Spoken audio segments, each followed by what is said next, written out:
बिस्मिल्लाहिर्रहमानिर्रहीम। Sindh employees alliance C जी तमाम तरतन जी मुंहिंजी लीडरशिप जी मीटिंग हैदराबाद में थी गुज़री, जंहिंमें इहे फ़ैसिला कया विया आहिनि त जेके तालाबंदी जो ऐलान 23 खां 27 ताईं हुयो उनखे एक्सटेंड था कयूं 6 अक्टूबर ताईं।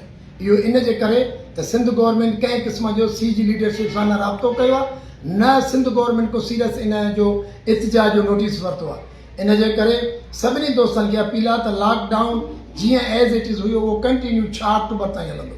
6 अक्टूबर ऑलरेडी अनाउंस आहे, बिलाल हाउस जे 12 लखे मुलाज़िम गैर मुअयना मुद्दत ताईं धरनो हणंदा, उहो कंटिन्यू थींदो। ऐं ईंदड़ सूमर 29 सेप्टेंबर 30 सेप्टेंबर अंगारे जो ॾींहुं पूरी सिंध जे अंदरि ज़िले हेडक्वार्टरनि में प्रेस क्लब जे डिस्ट्रिक्ट प्रेस क्लब जे 12 टोकन हंगर स्ट्राइक थींदी 4 कलाक जी। तंहिंजे करे सभिनी खे अपील कंदुमि, सभिनी तंहिंजी मुंहिंजी लीडरशिप खे त इन ते अमल कयो वञे।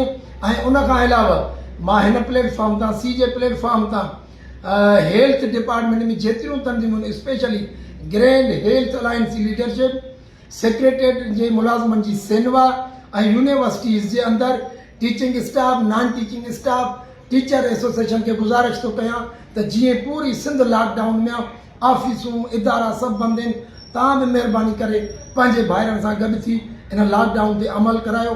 इंशाअल्लाह फतेह हक़ सच जी थींदी इन उमेद सां त सभु वर्कर इन अलायंस जे सभिनी स्टेज ते सख़्ती सां अमल कराईंदा।